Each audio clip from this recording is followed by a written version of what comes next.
Hey, what's up everyone? Hope you're doing good because we've got a fresh hotfix to talk through for Force Lords of the Fallen. First off, let's talk about the Eidolon of Adyr fight, because this patch clearly had that boss under a microscope. If you fought Eidolon recently, you probably noticed how inconsistent the lock-on could be.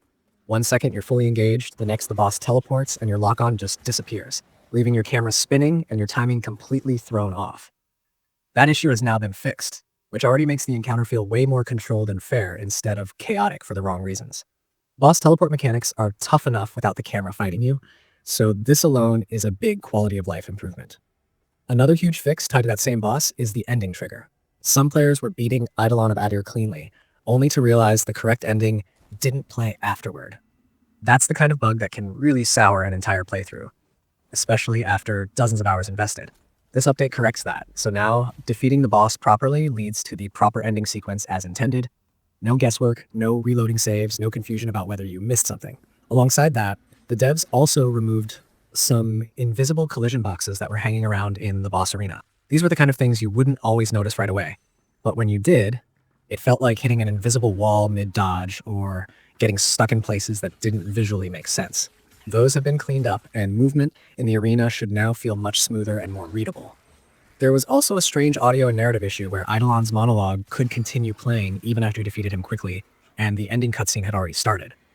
That overlap completely broke the emotional pacing of the moment. Now, if you take him down fast, the game properly transitions without dialogue bleeding into the final scene, which helps preserve the tone and weight of the ending. On top of that, a few visual effects tied to the fight were fixed as well, including frostbite visuals that weren't displaying correctly, and a flickering fire effect that could pull you out of the experience.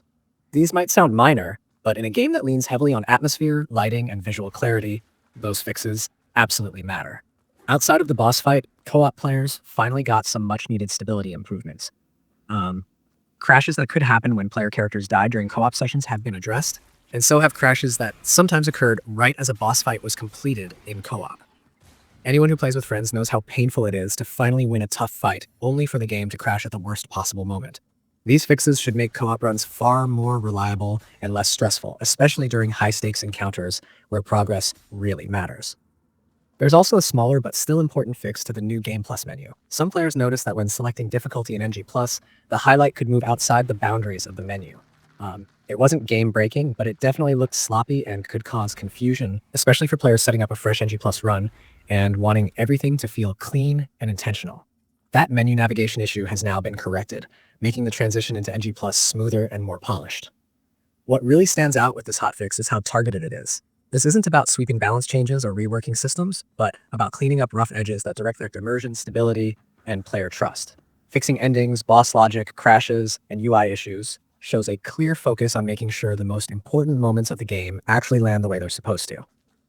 When a final boss works correctly, the ending triggers properly, and co-op doesn't fall apart at critical moments, the whole experience feels more complete. Overall, this update may look small on the surface, but it hits exactly where it needs to.